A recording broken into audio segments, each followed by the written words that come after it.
the first thing I wanted to ask you is how you decided to train in the helping professions. You trained as a social worker, then as a therapist, and how did that come about?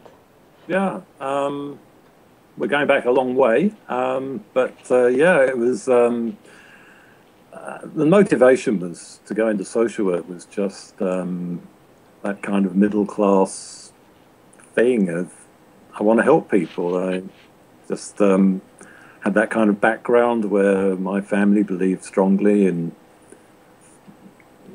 sort of community service, giving things back, charitable good works, that kind of thing.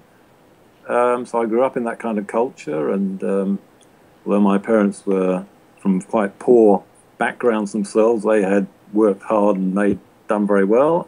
So my upbringing was quite comfortable. So I finished school in the early 70s, which was a time when social work was at its best in Britain. There was more money coming into it.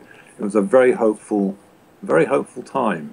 And so social work suddenly became not some sort of little on the side profession, but something that people with arts degrees like myself became very interested in.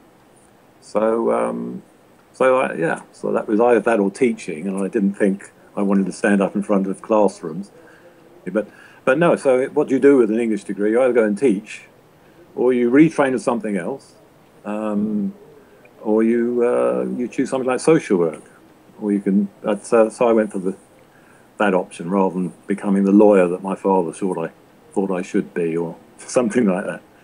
So went into social work and realized early on that I was very interested in meeting and working with clients. But for me, the heart of social work was being with somebody and talking with them and helping them. And I wasn't interested in the theory, and I wasn't interested in so many of the lectures on the courses. I just wanted to do the work, and I wasn't being taught any skills how to interview people.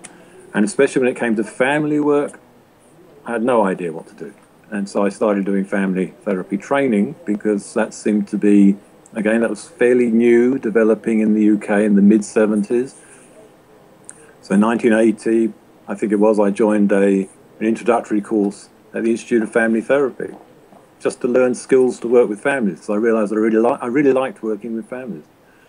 So I didn't know any other way to go except family therapy. So that's it was kind of just fortuitous coincidence. And another coincidence was on that introductory course in the same group that I was put in for tutorials or seminars was a man called Evan George. So just by chance, he was on this course. And he got himself a job a couple of years later at a place called the Marlborough Family Service, which was a leading organisation in family therapy in the NHS in the UK. So it was really a kind of a top place to be a family therapist, really. And he got a job there. And I carried on my training in family therapy and being a social worker, a generic social worker working with everybody, and then gradually more and more working with families and specialising in family work. And then I saw that an advert came out for a social work job at the Marlborough, at the place that Evan had managed to secure a second position there. So in '86, I went to work there with Evan. And a few months later, Chris Iveson joined the team.